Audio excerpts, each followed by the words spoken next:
ములుగు జిల్లాలో పోయినసారి కురిసిన వర్షాలతో డాక్టర్లు అప్రమత్తమయ్యారు. ఈసారి కురిసే వానల్లో జాగ్రత్తగా ఉండాలని చెప్పారు. డాక్టర్ చంద్రకాంత్ ప్రజలందరికీ అప్రమత్తంగా ఉండాలని హెచ్చరికలు తెలియజేశారు.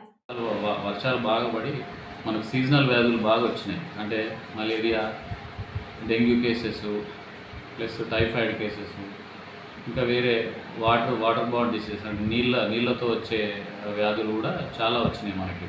కాబట్టి ఈసారి కూడా వర్షాలు కొంచెం బాగానే పడుతున్నాయి కాబట్టి ప్రజలందరూ జాగ్రత్తగా ఉండాలి. కాచి వడపోసిన నీటినే తాగాలి. వర్షంలో తడవకుండా చూడాలి. పిల్లల్ని కొంచెం బయట వర్షంలో తడవకుండా చూసుకోండి. ఇంకొకటి, ఇప్పుడు వర్షాకాలం కాబట్టి పాములు, తేలుకాట్లు ఈ కేసులు బాగా వస్తాయి. లాస్ట్ ఇయర్ కూడా మనకు చాలా వచ్చినాయి.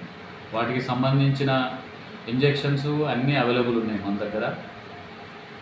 మన 24/7 PHCలో మనం డాక్టర్ ఇక్కడ అవైలబుల్ ఉంటారు. నేను కూడా పసరాలే ఉంటున్నా.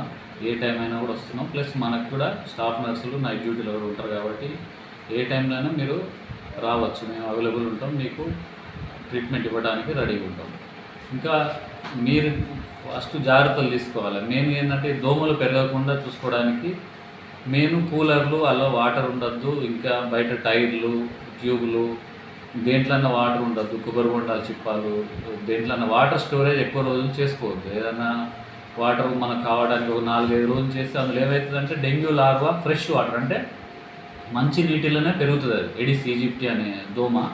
దానివల్ల మనకు dengue, chikungunya plus Japanese encephalitis. అది జపనీస్ ఎన్సెఫలైటిస్ మన సైడ్ ఎక్కువ లేదు, కానీ డెంగ్యూ, చికెన్ గున్యా వచ్చే అవకాశాలు ఉంటాయి. కాబట్టి ఆ నీటిని పాడేసేయాలి, ఉంచొద్దు ఎక్కువ రోజులు. Main కూలర్లలో water ఉంచొద్దు. పరిశుభ్రాలని నీటిగా ఉంచుకోవాలి.